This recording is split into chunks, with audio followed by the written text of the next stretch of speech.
Love now and Did you fall in love last night? Love was stronger than anything you can For the love. And I love you more than anything. There's to love. Love. From the New York Times, I'm Anna Martin. This is Modern Love. So a few years ago, I found my mom's childhood diary. On the front page in these really big bubble letters, she'd written, "Keep out." So I thought it would be juicy. But the wildest she got was talking about like her crush on this guy named Tony. And whenever she wrote his name, she drew this little heart around it. Most of the entries were just pure teen girl, how excited she was to wear the plaid bell-bottoms she'd saved up for. It was the 70s. Or when her friend said my mom's house smelled like weird Chinese food, so my mom said her friend's house smelled like wet dog. These little peeks into my mom's life, I felt like they were revelatory because I got to see how my mom told her own story. Entry by entry, I was witnessing my mom get to know herself in a way I really hadn't ever before. In today's essay, a mother shares something big with her son, a part of her narrative that she's kept hidden for years. This story is written and read by Ayad Akhtar. "Can I get you two something cold to drink?" the poolside waiter asked my mother. It was a hot day. He was holding a check over his brow to block the sun and wearing only short shorts. He couldn't have presented a stronger contrast to the woman he was addressing. My mother was in a body-length, long-sleeved linen gown. "Virgin pina colada," she said. "Same," I said. My mother knew I drank alcohol, but she didn't like it when I drank in her presence.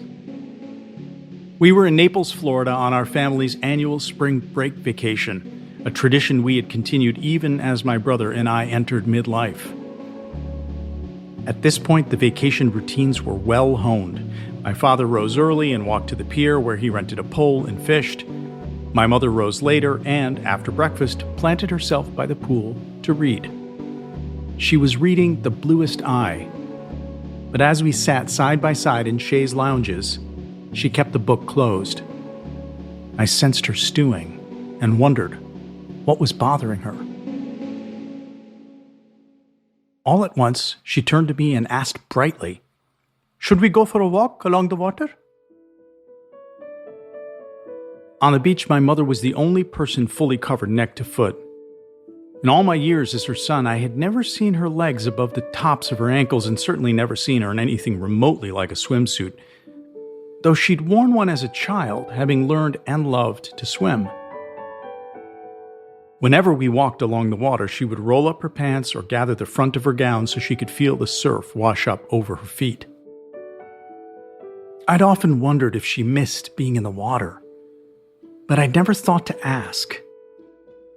I knew the choice was her own. My father was neither a practicing nor believing Muslim, and he wouldn't have cared if she wanted to show some skin. At 67, she was still beautiful, though less concerned with appearing so. My parents had met in Pakistan in the early 60s, both ridiculously attractive if the tales their friends told and the pictures taken of them at the time could be trusted.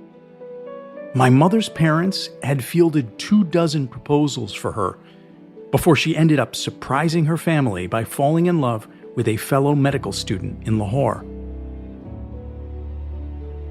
My father's parents weren't any happier about the match.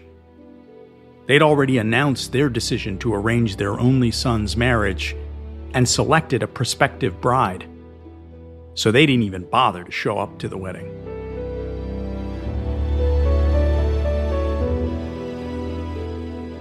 Though theirs had been a love match, my parents' marriage was rocky from the start. My father had a wandering eye and didn't seem to feel that being married should stop him from acting on it. By the time I was 4, I already knew my father had other women, as my mother used to call them. This was their toxic central conflict, and it defined much of my childhood. It defined the narrative of their marriage, or so I thought. As she and I walked along the shore, her slippers in one hand, the front of her gown bunched up in the other, she started to tell me a story. In the mid-1980s, when I was not yet in high school, she had worked for a time at the Medical College of Wisconsin. An early specialist in nuclear imaging, she was in unusually high demand then, driving all over Milwaukee to read scans at various hospitals. Although her time covering shifts at the medical college had been short, barely 2 years, I had long known she was particularly fond of the place. I had always assumed her affection had something to do with the institution's prestige. But primarily, I would discover, it was about a man, a surgeon there.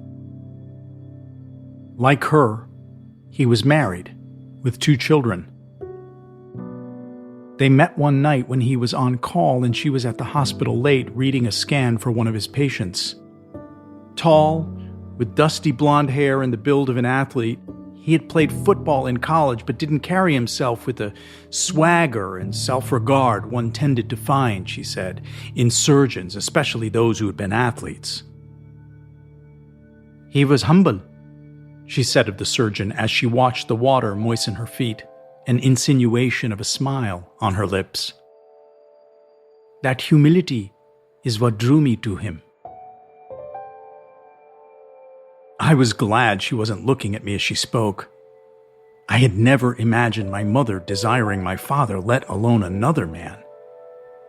As startled as I was, I didn't want her to stop. We would meet in the canteen for dinner, she said. I didn't like the food there, so I brought desi food from home, dal, bhindi. He fell in love with Pakistani food.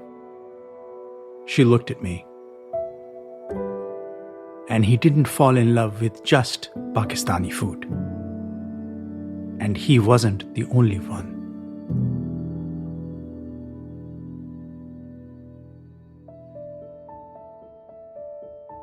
There was something about her face I didn't recognize. A quiet fierceness. She looked away. Up ahead, I thought I spied my father's silhouette on the horizon. It was about that time of morning when he started to make his way back to the hotel. My heart started to race. He wasn't happy with his wife, she said. I wasn't happy with my husband. But nothing happened. We each had 2 kids.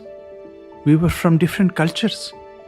What was the point of putting everyone through all that pain? Just so we could be happy? I know that's what a lot of people in this country think it means to be free. But that's not the kind of person I am.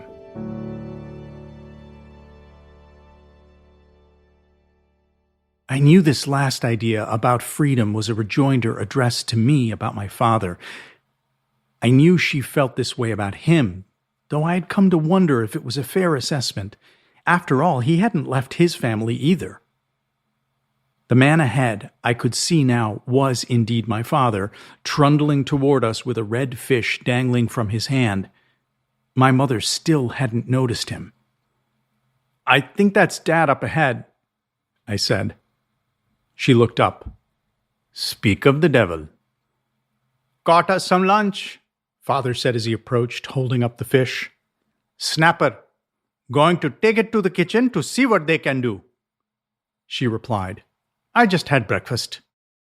How about you? He said, turning to me. If her dismissal bothered him, I couldn't tell. Their long domestic strife, waged in withering looks and muttered replies, suddenly appeared less dramatic. Maybe it was just how they got through their decision to stay together. Sure, I said. Mom and I were walking, though. We'll see you back at the hotel?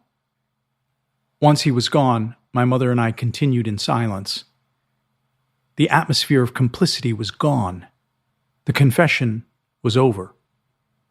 She dropped her gown as she headed for higher ground. I followed her to the top of a large dune. Did you stay in touch with him? I said as I joined her. She shook her head. He moved away. We had a few letters, but that was it. She looked out at the ocean. After an awkward silence, she said, I thought you should know. For a moment, I saw the younger, arresting woman I'd known as a child.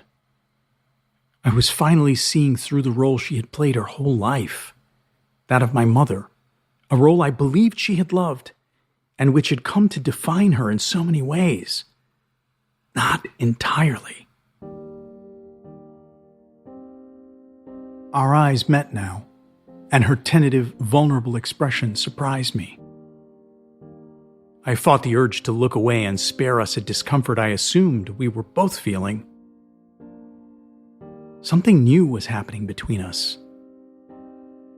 I didn't want to revert to being the son who only saw a mother he loved and needed, but who he assumed ultimately belonged to him. I held her gaze. I'm glad you told me, I said. She smiled. We lingered on the dune a little longer, and then she gathered up her robe and we headed back down to the water.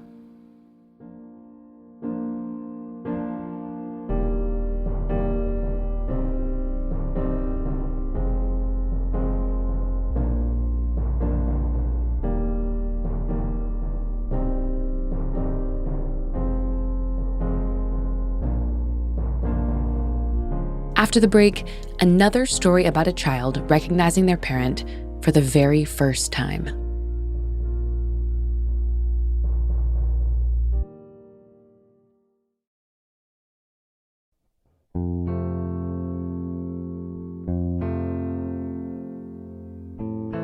I'm Peyton Roberts, and this is my tiny love story.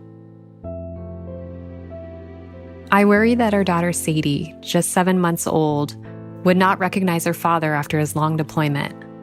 So I wove him into her day, draping photographs of him inside her crib, video chatting with him as often as his work schedule and her nap routine allowed. Months later, at the airport the day of his return, I feared she wouldn't let this distant man hold her. His plane landed, our eyes met across the terminal. We raced to each other, my heart beating hard. Moments after we reunited, Sadie lunged from my hip into her father's arms.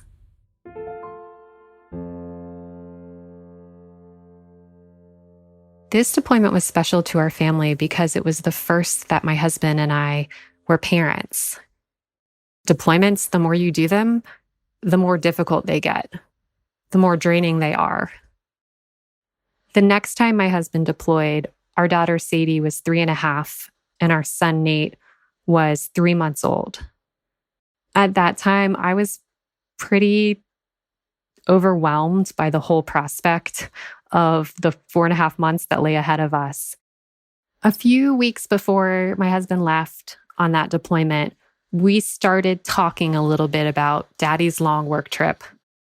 My husband traveled a lot for work, so the fact that he was leaving wasn't out of the ordinary, but we wanted to try to convey to this 3-year-old that the length of time would be different than what she was used to. So we got creative. I had our most recent family photograph printed onto a magnetic puzzle, and I broke the puzzle up into pieces, and each week Sadie would get an envelope in the mail, and the envelope would have a couple pieces of the puzzle. Sadie might have been led to believe that the puzzle pieces were being mailed from Dad, but the logistics of that would have been a little maddening. So I took the pain point out of that and slipped the puzzle pieces into an envelope and wrote her name on it. And so week by week, she would, on the refrigerator, build together the picture of our family. And as the weeks went on, the picture of our family became more complete. It was a highlight of the week for all of us because it was a reminder that we were 1 week closer to Dad coming home. That reunion day is one that will always bring me to happy tears when I think about it. I remember the day we were loading up in the car to go pick him up from the military base. And I remember we got in the car early because I was so excited, and we had to waste some time on the way. And so we went to the car wash. And as we're waiting to go through the car wash, this giant plane flies over, and I realize, oh my gosh, that's Dad's plane. And so I will always remember being at the car wash at the end of this overwhelming deployment and watching this plane fly over and realizing, like, oh my gosh, Sadie, Nate, we did it. Daddy is home.